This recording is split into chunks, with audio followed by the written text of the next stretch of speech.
calls me googly eyes. You know you're beautiful, right? You know that? Even you are beautiful. I got bullied for wearing glasses. Share if you're against bullying. We put it out there, just took off. 3 million people have shared this post. Don't let bullies get you down. I stand with you. Our whole family's wearing glasses. I wear glasses and I'm proud. I even have the army on my team. All the kind comments brought my child joy. I don't feel thank you is enough. Thanks.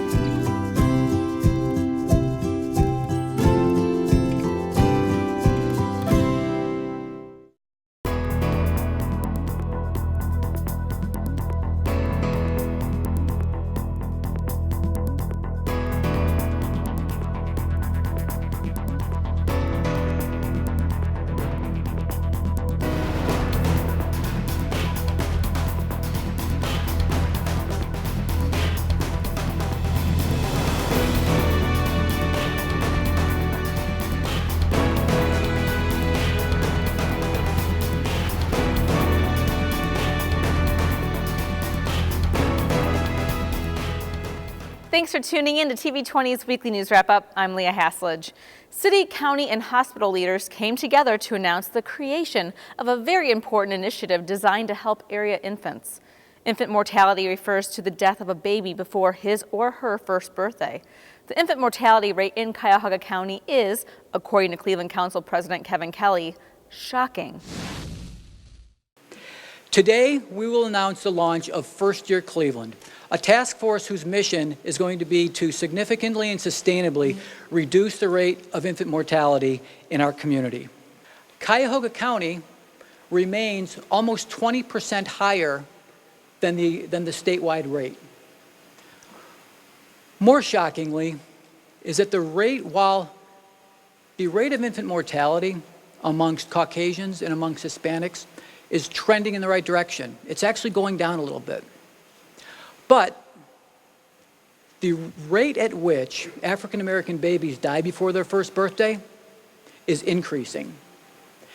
And it's hard to read the paper, the data, when you have to acknowledge the fact that African American babies die at a rate which is more than twice that of the statewide average. Cleveland Mayor Frank Jackson said a strong infrastructure and the right resources are needed to ensure all infants have a chance at life.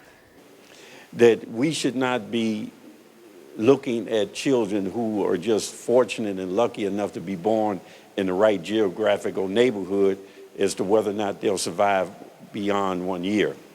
We have to build a capacity and an infrastructure and have the resources to have it citywide, so every child born in the city of Cleveland, as you said, Doctor, has the same opportunity no matter where they live or from where they come from or who their parents are.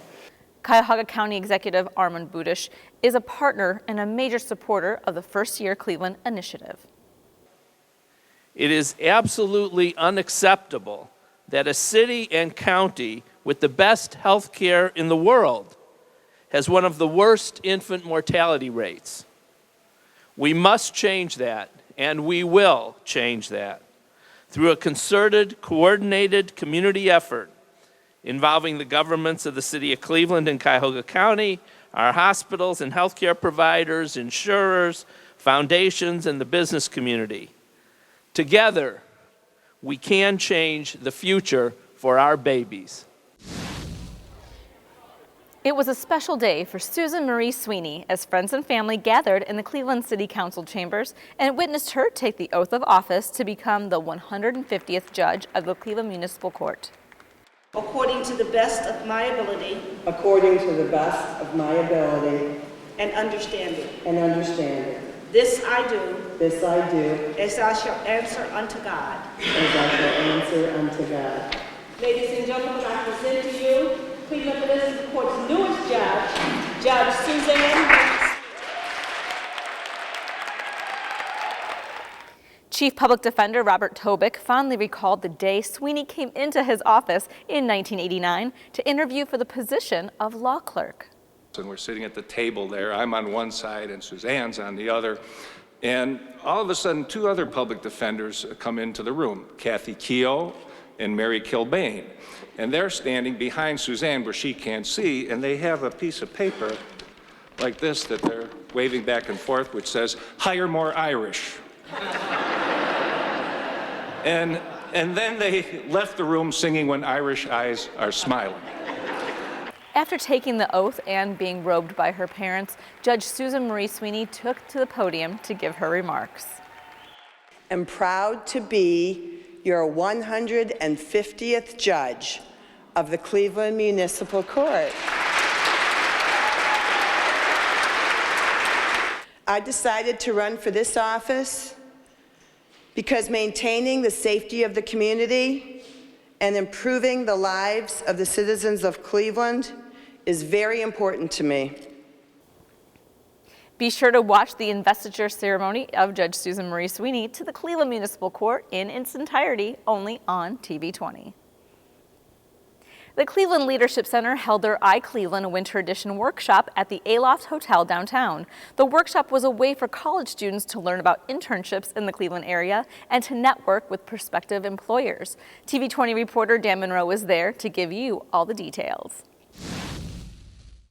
The Cleveland Leadership Center held their annual iCleveland Winter Edition conference for young men and women home from college for winter break. Marianne Crosley, president and CEO of the Leadership Center, says this event is great for showing attendees all that Cleveland has to offer for their careers. iCleveland is a program that we run at the Leadership Center. It actually runs year-long. Today's emphasis is on college students who have some connection to Cleveland. They go to school here, they live here and go to school elsewhere. What we want to do is present all the opportunities in Cleveland to them so they're excited about making their choice for a permanent living situation here. We want them to stay in Cleveland. We want to grow our population and keep all that talent here. For years, the Sherwin-Williams Company has been a sponsor and supporter of the iCleveland Conference, oftentimes finding talented people for their summer internships at the event, says Tom Hopkins, former Senior Vice President of Human Resources. Well, we've been very fortunate to be participating in the iCleveland event for a number of years. And we actually had the opportunity to be part of the founders of the iCleveland program a number of years ago. Specific to the opportunities of finding talent, Sherwin-Williams is now a 150-year-old institution in the region here, and we are constantly looking for people to join our organization. Keynote speaker Dan Gilbert, president and CEO of Destination Cleveland and the Greater Cleveland Sports Commission, spoke about how thoughts and attitudes on Cleveland are changing and that more and more college students are wanting to come back to work in their hometown. But the fact that there's so many people in this room that want to come back here, that see this as I think, more and more see this as a cool place to come back to. Our oldest daughter is heading off to school next year. She thinks she wants to come back to Cleveland. And just because she says, yeah, this is a cool place. My friends and I go downtown, it's great. That did not happen 5 years ago. Sure didn't happen when I grew up, and I don't think it happened even 5 years ago. And so, and people, raising their hands about wanting to go to big cities and other things, that's great. There's a lot of opportunity everywhere in the country, but there's also a lot of opportunity here. One of the biggest messages at the conference is networking. Hopkins says the best way to network is not in front of the computer. Networking has really become an important buzzword, but often people don't know exactly what that means. In fact, many times what you'll see is people using social media to do the networking through tweets or other types of Facebook accounts and those types of things. We believe that it's really important to do the networking in kind of the old-fashioned way, getting to know somebody, being able to look in their eyes and look at their body language, to understand what it is that they're actually thinking about. So we think it's really important. I think it's all about the face-to-face. I think establishing that relationship, establishing that rapport, And getting to know someone in a one-on-one conversation makes all the difference in the world. That's how a young person knows, is this the type of organization where I want to work? Is this the type of culture where I'm going to be comfortable? Are my talents really going to be valued here? Are my skills going to be utilized there? You can't get that in a social media exchange. You can't get that in an email exchange. It's got to be that face-to-face conversation, that face-to-face interaction. At the Aloft Hotel for TV20, I'm Dan Monroe. Congratulations to the 15 paramedics and emergency medical technicians who graduated from Cleveland's Emergency Medical Service Academy during a special ceremony held in City Council chambers. Cleveland Mayor Frank Jackson administered the oath of office to the anxious cadets. You will be faced with situations that many of us don't face, and as you will be looking at somebody who will be dependent on you as to whether or not they live or they die. And they will be looking you in your eye. And that's a tremendous responsibility. And you're taking it on. So I want to thank you for your willingness to serve in that capacity. Newly graduated paramedic Jessica Petty recounts how she has grown throughout her training. I was horrible at PT when I first started. My physical agility definitely grown doing that. My initial time was 5 minutes and 49 seconds, and I got all the way down to 3:25. Definitely worked very hard, stayed after class and worked out with one of the sergeants. He helped me a lot through it and doing the PT on a regular basis and just sticking to it and never giving up. Paramedic Mark McMahon owes his success to his personal support team. I just want to thank my wife for supporting me and my family, and also all of the leadership staff here. The City of Cleveland, the mayor, our sergeants McHugh, Sayer, and Callie were awesome. So yeah, it's really felt like we've been supported the entire time.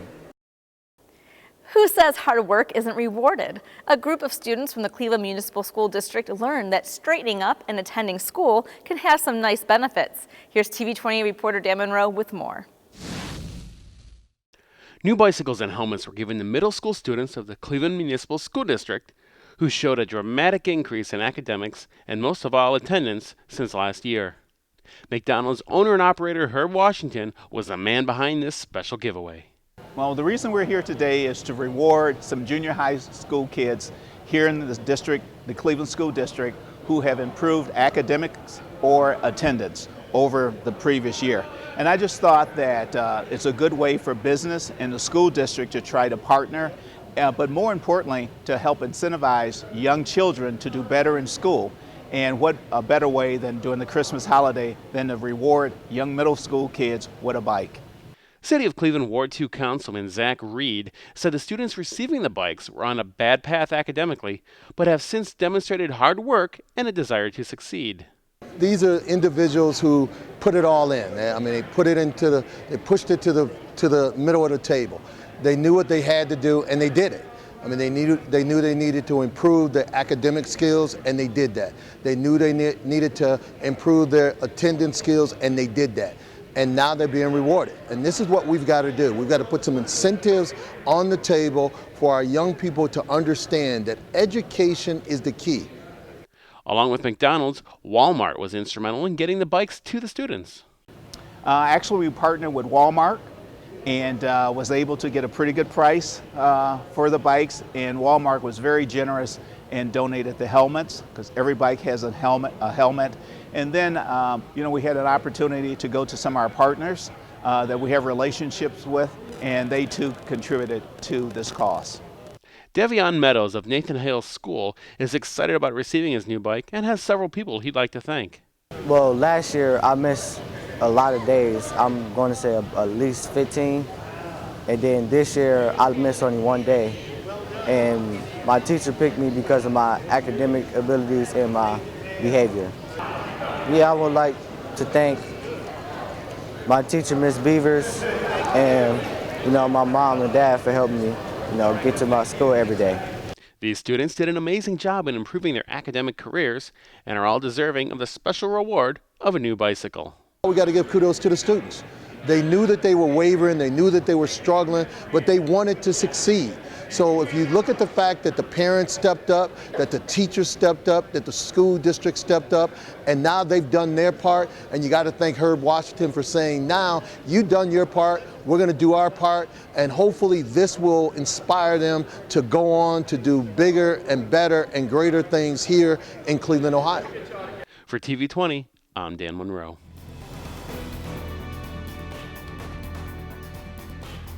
We'll be right back with more Weekly News Wrap-Up. Being prepared is a part of who you are, but it's especially important in the case of a disaster. Be informed about possible emergencies in your area. Make a plan that covers where you go in an emergency. Build a kit with the things you need to survive. There's no one more capable of planning for your situation than you. Start your plan today. Go to ready.gov/myplan. Welcome back to TV20's Weekly News Wrap-Up.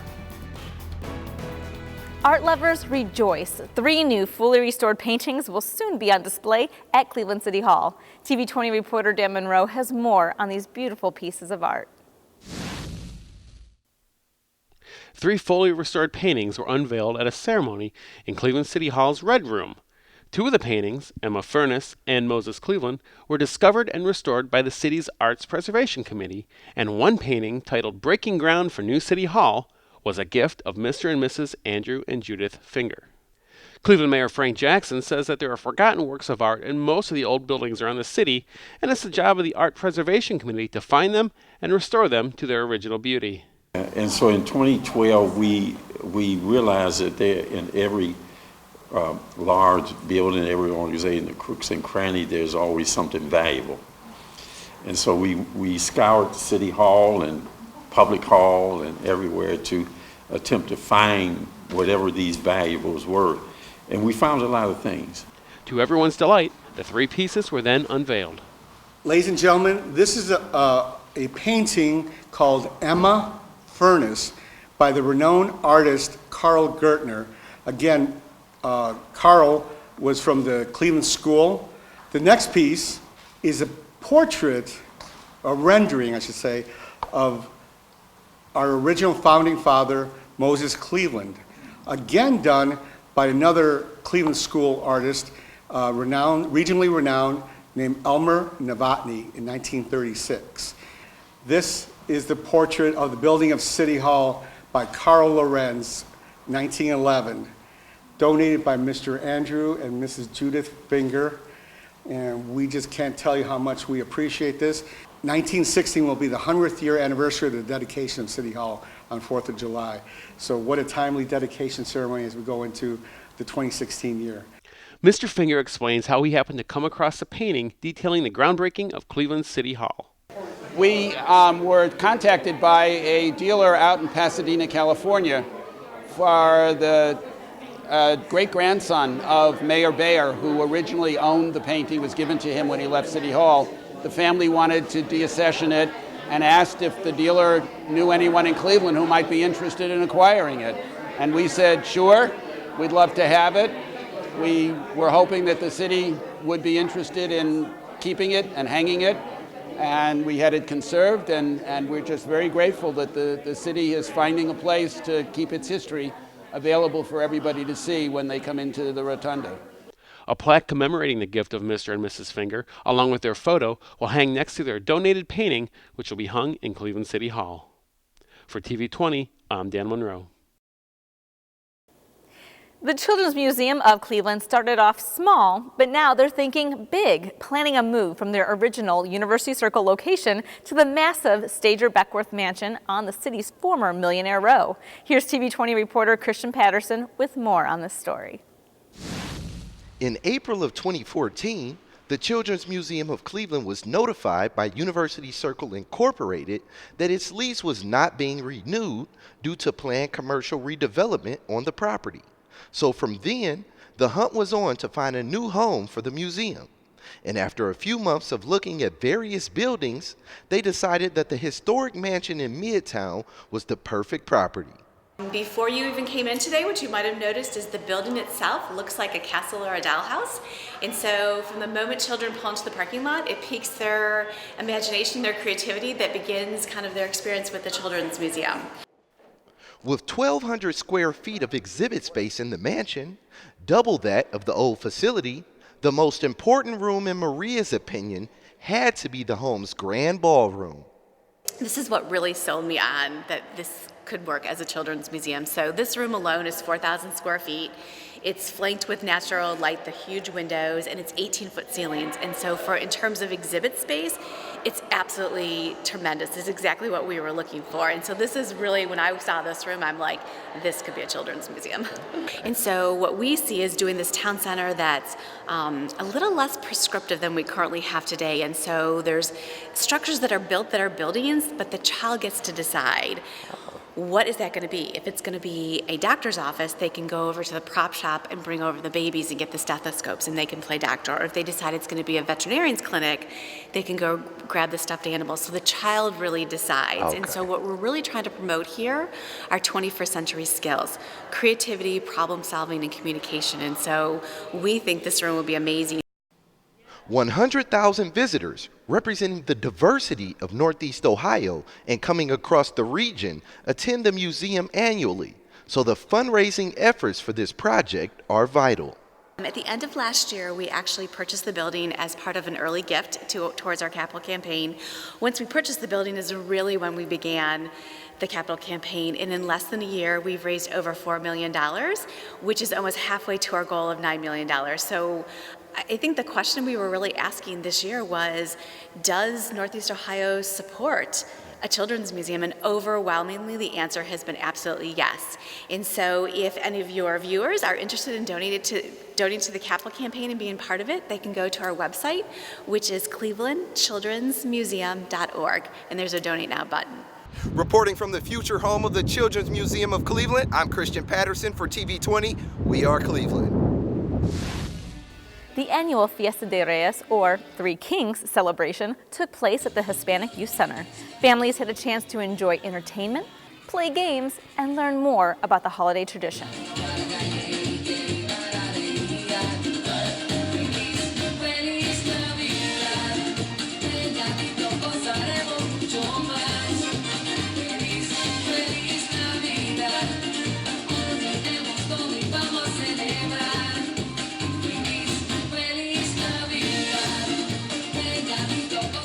On behalf of Mayor Frank G. Jackson and the rest of the city of Cleveland, I'd like to thank Lucy for putting together such a great event.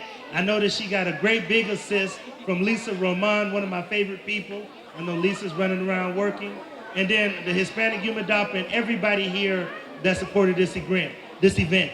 But most of all, I'd like to thank you, and I want you all to enjoy this great Fiesta de Reyes. Gracias. First of all, we can't have Fiesta de Reyes without a crown, right? So, El Capitan has his crown. Good. All right. I want to thank Lucy. This is the 10th year I think we've been involved with this, and I want to tell you I'm very proud. On behalf of the Cleveland Police Foundation and the Cleveland Police, we're very proud to be part of this event, and it's great to see the community come together. You know, I've always said Cleveland's a big city with a small town atmosphere, and this is an exact example of that. And thanks really to the parents and Lucy and all the volunteers. There's so much work that goes on during the year, and this is one of the best examples for us of an event that really is really for the children. And it really is wonderful in the sense that it celebrates a wonderful tradition for the Hispanic Latino community, the majority of our Puerto Rican community here, and all other Hispanic Latino communities. And it really brings together, and it allows us to give to the community and to really celebrate the Fiesta de Reyes and to really give love and attention to our children. So thank you so much for coming, and again, gracias por su paciencia. Gracias, Brian. Gracias.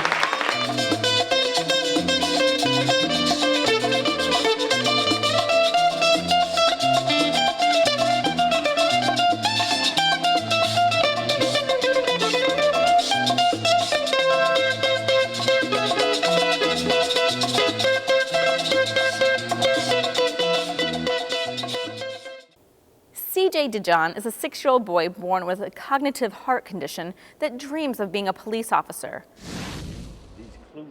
Cleveland-based A Special Wish Foundation teamed up with the Cleveland Police Department to help make his dream come true. You need a donut. CJ was led around the city finding clues to catch the Christmas Grinch. At the City Hall Rotunda, Mayor Frank Jackson met the police chief for the day and gave him a clue. A basketball. That led to him to his next stop, the Quicken Loans Arena. Police Chief CJ did finally catch the Christmas Grinch at the final location, the Rock and Roll Hall of Fame and Museum. Good work, CJ.